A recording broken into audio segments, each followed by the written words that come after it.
What happens when the hunted becomes the hunter? When desperation transforms into deadly strategy? Today, I'll tell you the astonishing story of a man who flipped the tables on his oppressors in the most brutal way imaginable. This is a tale that will challenge everything you think you know about survival, justice, and the lengths a human being will go to claim freedom. Subscribe to the channel and hit the bell icon. You won't want to miss stories like this. The year was 1847. Deep in Virginia's Blue Ridge Mountains, the morning mist clung to ancient oaks like ghostly fingers. Somewhere in those shadows, a legend was about to be born. But legends aren't born overnight. They are forged in suffering, shaped by years of observation and tempered by a will that refuses to break. His name was James, though plantation records listed him simply as Property Ducker 47. At 28, his back was a map of scars from every failed escape attempt. His eyes burned with an intelligence his masters had tried to crush. But James had something they could never chain, a mind sharper than any blade and a knowledge of human nature that ran deeper than any textbook. The Davenport plantation sprawled across 4,000 acres, its wealth built on the backs of over 300 enslaved souls. Master Jonathan Davenport was notorious across 3 counties as a cruel man who believed fear was the only language his property understood. He was wrong about most things, but right about one. James was planning something. That boy's got the devil in his eyes, Davenport would tell his overseer, Marcus Crenshaw. He reads people like books, and I don't like what he's learning. Watch him closely. He's planning something big. Davenport had every reason to worry. James had been planning for over 2 years, not just an escape, but a revolution of one. He studied every white man on the plantation, their habits, their fears, their weaknesses. He knew which overseers drank too much, which guards slept on duty, and which dogs responded to which commands. More importantly, he understood power, the fragile psychology of men who had never been challenged. Born on the plantation to a mother who died in childbirth and a father he never knew, James was raised by his grandmother, old Sarah. From her, he learned that survival was more than staying alive. It meant staying invisible while your mind grew strong. Listen more than you speak, old Sarah had whispered. Watch more than you act. The white folks think we're simple because they need us to be simple. But simple minds don't survive. Sarah died when James was 15, but not before teaching him to read the land. Born free in North Carolina before being captured and sold south, she knew every plant, every animal track, every weather sign. The forests don't care about the color of your skin, she had said. It only cares if you're smart enough to listen. For 13 years after her death, James listened. He learned which berries were safe, which would kill, how to move silently through underbrush, how to mask his scent from tracking dogs, and how to read the sky for weather days in advance. Most importantly, he learned patience. The other enslaved people saw James as quiet, obedient, unremarkable. The overseers saw him as a reliable worker who never caused trouble. Master Davenport saw him as proof that some slaves could be broken. They were all wrong. James was a student, and the plantation was his university. Every day he gathered intelligence. Patrol routes, shift changes, guard habits, dog personalities, even the loose tongues of poor white farmers nearby who unknowingly shared local geography and politics. But his education didn't stop at observation. James had taught himself to read from discarded newspapers and conversations in the big house. He understood the political tensions of the time, the growing North-South divide, the economic forces that sustained slavery. He knew his escape was one small part of a much larger struggle, and he planned accordingly. Over the years, James had also built a network among enslaved people on neighboring plantations. Church gatherings and market days became secret classrooms, where he learned escape routes, safe houses, and the Underground Railroad. Most importantly, he learned about the men who hunted runaways, their methods, weaknesses, and motivations. Most were greedy, poor whites chasing easy money, relying on intimidation rather than skill. None had ever faced true resistance, and certainly none had been hunted themselves. This knowledge shaped James's ultimate plan. He wouldn't just escape, he would turn the hunters into the hunted. He would become so terrifying, so effective, that the very thought of him would give men nightmares. The opportunity for escape came dozens of times over the years. Yet James always held back. A simple flight would mean recapture or death. What he was planning was far more ambitious. He was planning to become a nightmare. For years, he had mapped the mountains with the precision of a military cartographer. Every cave, spring, and game trail became part of a network of defensive positions.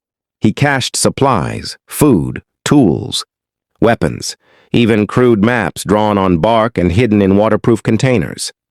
Psychological preparation was just as vital. James visualized scenarios, studied hunted animals, practiced silent night movements, and conditioned himself to navigate by touch and sound. The final catalyst came on a sweltering August day.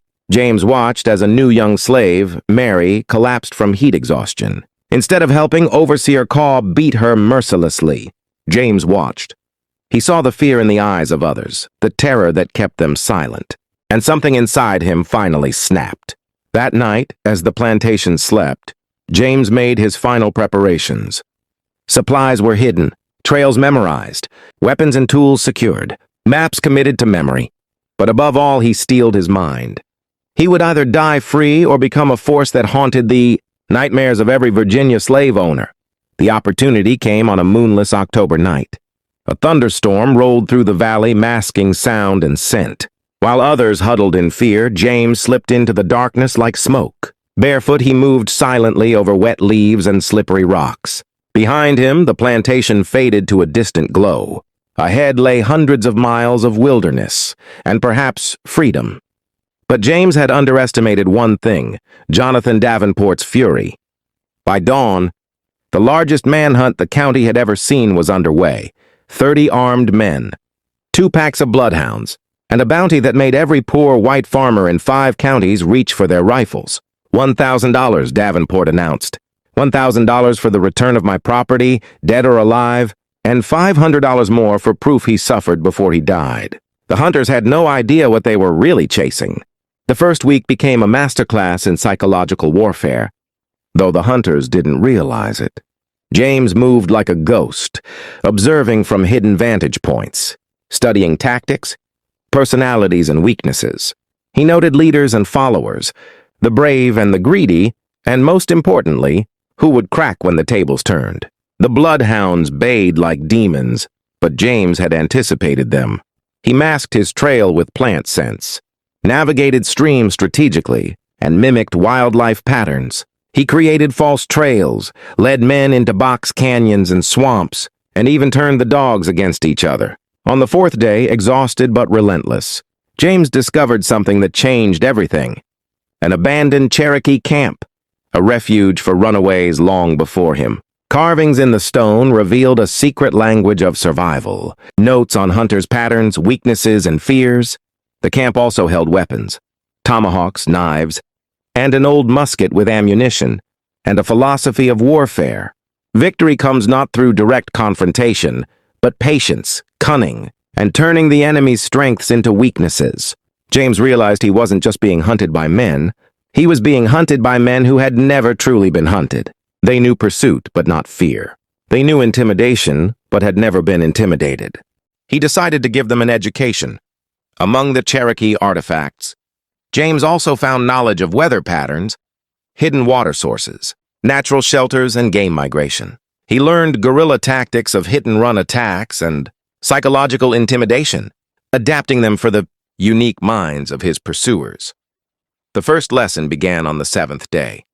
Thomas Garrett, a braggart farmer, tracked James through a narrow ravine and fell into a 15-foot-deep pit lined with sharpened stakes. But James hadn't designed it to kill, he designed it to teach. Garrett survived, but his screams echoed through the mountains. A lesson for those watching. Lesson 1. The hunted is now the hunter. Class is in session. The hunters, men used to terrorizing others, were now terrified themselves. They expected an easy payday, not a war of nerves against an opponent who seemed to know every move before it happened. The hunt continued, but now with caution, fear creeping in like a slow poison. James had become something new, not just a runaway slave, but a force of nature.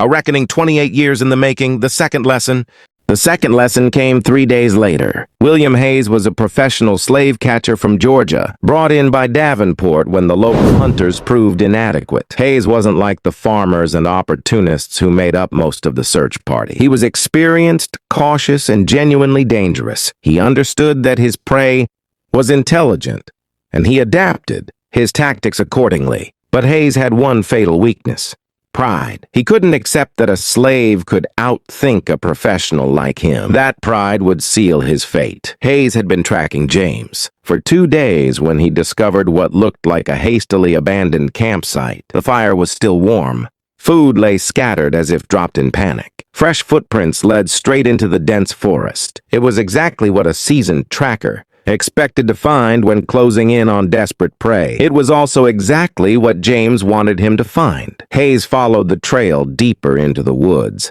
his confidence growing with every clear footprint, every broken branch, every sign of frantic flight. He was so focused on what he saw that he never noticed what he didn't. Nearly invisible tripwire stretched across the path at ankle height. The trap was elegant in its simplicity. When Hayes's foot caught the wire, it released a carefully balanced log suspended high in the trees. It swung down like a massive pendulum. The impact didn't kill him. James had calculated the weight and trajectory precisely, ensuring Hayes would survive long enough to understand what had happened. Pinned beneath the crushing log, legs shattered, rifle just out of reach. Hayes lay helpless as James stepped from the shadows like death itself. But James didn't gloat. He didn't rush the kill. He came to teach. "You're William Hayes," James said calmly. "From Savannah. You've been hunting my people for 15 years. You've captured 47 runaways. You've killed 12 who tried to fight back." Hayes stared up in disbelief. "How could a slave know this?" "I know because I make it my business to know," James continued, as if reading his thoughts. "I know you have a wife named Catherine, 2 daughters. I know you live on Oglethorpe Street. I know you owe money to 3 creditors. And I know you're here because Davenport offered you $500 plus expenses to bring me back." The psychological impact was devastating. Hayes had built his career on the belief that enslaved people were incapable of planning, research, or intelligence. To realize that one of them had studied his life as thoroughly as he studied his prey shattered his understanding of the world. By the end of the second week, the hunt had fundamentally changed. What began as a simple manhunt had evolved into a psychological war between a man with nothing left to lose and a group of men slowly realizing they had everything to lose. James had killed 3 hunters and permanently crippled 2 others. But more important than the bodies was what he had destroyed: their confidence. They hadn't signed up to be stalked by something that felt supernatural, something that knew their fears before they did. The remaining hunters fractured into smaller groups, each suspicious of the others, each convinced they were being watched. Some wanted to abandon the hunt entirely, but Davenport's threats kept them moving. Others demanded the forest be burned to flush James out, but the authorities refused to destroy valuable timberland. During this phase, James's tactics evolved. Survival became warfare. He began leaving personal items from dead hunters, where others would find them. A pocket watch here, a distinctive button there, always arranged deliberately. The message was unmistakable. "I know who you are. I know what happened to your friends." Even more disturbing were the messages carved into trees throughout the forest. These weren't threats or boasts. They were psychological profiles, accurate descriptions of individual hunters' fears, weaknesses, and pasts. To exhausted, terrified men, it felt like witchcraft. In reality, it was careful observation and ruthless deduction. Marcus Crenshaw, Davenport's overseer, was the 4th to die, and his death was the most personal. Crenshaw was the man who had whipped James countless times, the man who had broken his body again and again, the man who had beaten Mary nearly to death for collapsing in the heat. He also knew James better than anyone, having supervised him for over a decade. That knowledge made him dangerous and made him a target. James watched Crenshaw for days, studying his paranoia. The overseer never traveled alone, always stayed in the center of the group, constantly scanning his surroundings. But James understood something Crenshaw didn't. Paranoia could be just as deadly as arrogance. The trap James designed for Crenshaw was his most elaborate yet. First, he laid false trails, subtle but convincing. leading toward a narrow valley with steep sides and limited exits. The signs were obvious enough for Crenshaw to notice, but subtle enough to make him believe he'd outsmarted James. Next came the harassment. James appeared at the edge of vision, never close enough to shoot. He left items from dead hunters where Crenshaw would find them. He kept the party awake with sounds in the night. Most effectively, he exploited Crenshaw's familiarity with him, deliberately mimicking old mistakes from past escape attempts. To Crenshaw, it looked like James was breaking, falling back on familiar failures. The pressure worked. Crenshaw became convinced the hunt would end if he confronted James directly, man to man. It was exactly the mindset James had engineered. James also sowed distrust among the hunters. He left evidence suggesting some plan to abandon the hunt, others to eliminate rivals and claim the bounty alone. Suspicion turned allies into enemies. The psychological strain broke several men. They reported seeing James where he couldn't possibly be, hearing his voice in the wind, finding messages that didn't exist. Reality and nightmare blurred. And James exploited the confusion without mercy. The confrontation came on a fog-choked morning in the narrow valley. Crenshaw and 5 others followed a fresh trail into what became a natural amphitheater of stone. "I know you're here, boy," Crenshaw shouted. "Come out and face me. You're still just a slave. You're still my property." The reply didn't come from James. It came from the valley itself. Black powder charges, stolen from the hunters' own supplies, detonated along the walls. Rock slides sealed the exits. The hunters were trapped. As dust settled, James appeared on a ledge above them, silhouetted against the gray sky. "You're right about one thing, Crenshaw," he called down. "I am still the boy you whipped. I remember every lash, but I'm not your property anymore. I'm your judgment." What followed wasn't a battle. It was an execution. James had turned the valley into a killing ground, studying acoustics, preparing firing positions, rigging pit traps, anticipating every response. He picked them off one by one, using their own weapons against them. Crenshaw died last. As he bled out, James knelt beside him. "Do you remember Mary?" James asked calmly. "She died 3 days after I escaped. Do you remember my grandmother, Sarah? You sold her medicine for whiskey." By the time Crenshaw died, he understood his death wasn't random violence, it was justice. James hung the overseer's body from a tree using the same whip that had scarred his back. Carved into the trunk was a message whispered about for decades. "The wages of cruelty are paid in full." News spread like wildfire. For the first time in Virginia's history, enslaved people had a hero. James's name was spoken with reverence. The masters were afraid. As winter approached, the hunt escalated. Davenport doubled the bounty to $2,000 and brought in professionals from New Orleans and Charleston. These were men who hunted humans for a living. They were led by Jeremiah Stone. Stone was ruthless, methodical, and undefeated. "This isn't about money anymore," he told his men. "If we let this stand, every plantation in the South will burn." Stone was right about one thing, but he made one fatal mistake. He still thought James was a slave. James had become something else entirely, and as Stone's men marched into the mountains, James was already waiting. The traps James set were all deadly, but this was his most audacious gambit yet. He let Stone's men capture another runaway, a young man named David, who had fled a plantation 50 miles south. But James didn't simply rescue him. He used David as bait, drawing Stone's hunters deeper into the mountains, believing they were closing in on their primary target. The psychological warfare began immediately. James appeared at the edges of their vision, always just out of rifle range, always seeming to lead them toward the canyon. He left obvious trails, signs of frantic movement, making Stone think desperation was finally forcing mistakes. "He's getting careless," Stone told his men. 3 months of running have finally broken him. He's making the kind of mistakes that will get him killed. Stone was only half right. James was making mistakes, but calculated ones. Every misstep was designed to turn the hunters' superior numbers and firepower into a liability. On a bitter February morning, the party entered the canyon.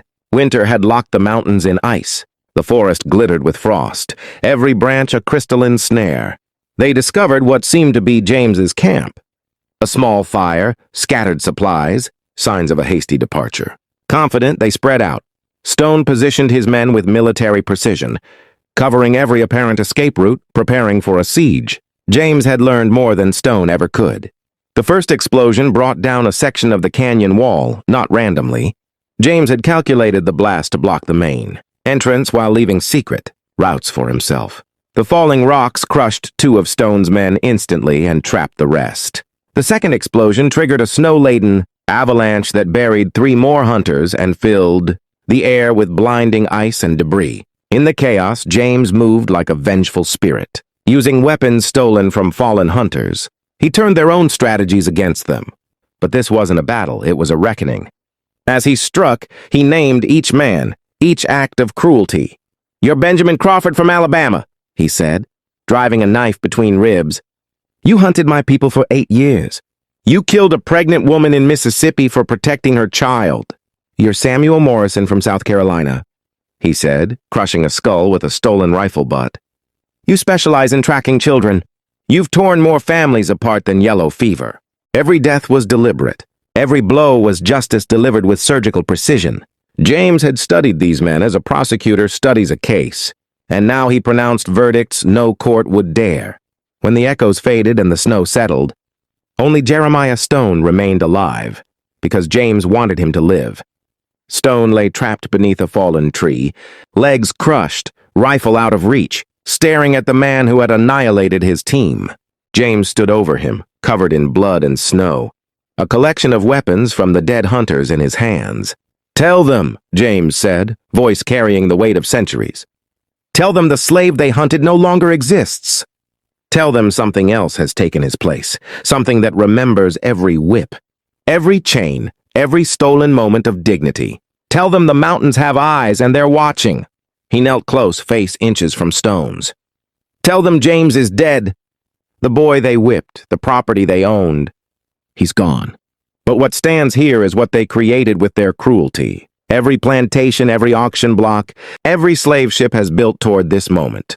The reckoning has begun." Stone tried to speak, to bargain, to plead. James silenced him with a gesture.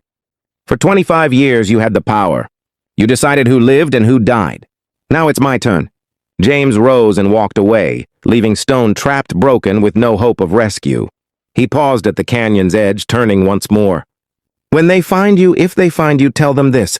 The age of easy hunting is over. Somewhere in these mountains, there is a man who knows your names, your faces, your crimes. The hunted has become the hunter, and the hunt will never end." Stone survived 3 days before exposure, and injuries claimed him. When his body was found, a final message carved into the tree confirmed James's last lesson. There is no escape from justice, only a delay in its delivery. James was never seen again. For decades, slave catchers avoided parts of the Blue Ridge Mountains, whispering of a ghost in the woods, a spirit of vengeance. Protector of runaways, nightmare for pursuers. Some said he died there, finally free but alone. Others believed he escaped north, living quietly while legend grew. Some claimed he remained in the mountains, a guardian for the enslaved. Perhaps the truth is simpler. James became exactly what he needed to be. Not merely a man who escaped, but a symbol, a force demonstrating what happens when the oppressed refuse to remain victims. Intelligence, strategy, and relentless determination had transformed desperation into deadly purpose. His story spread through enslaved communities, whispered by firesides, passed down generations, as inspiration, as warning. Freedom had always come at a price. James showed that sometimes the only way to break chains was to forge them into weapons. In the years that followed, successful escapes increased across Virginia. Some were directly influenced by James. Others were inspired by the power of example. He proved that intelligence, preparation, and will could overcome impossible odds. That the bond between master and slave was fragile, artificial. That those who profited from cruelty were never immune to its consequences. The mountains still stand, and somewhere in their shadows, the legend of James whispers, no chain is strong enough to hold a determined mind, and no hunter is safe when the hunted becomes the hunter. His story reminds us the human spirit can resist even the most brutal oppression, and sometimes that spirit can win. James's legacy lives on in every person who refuses injustice, who chooses resistance over submission, who claims freedom as a right, not a gift. His flame, once lit, could never be extinguished.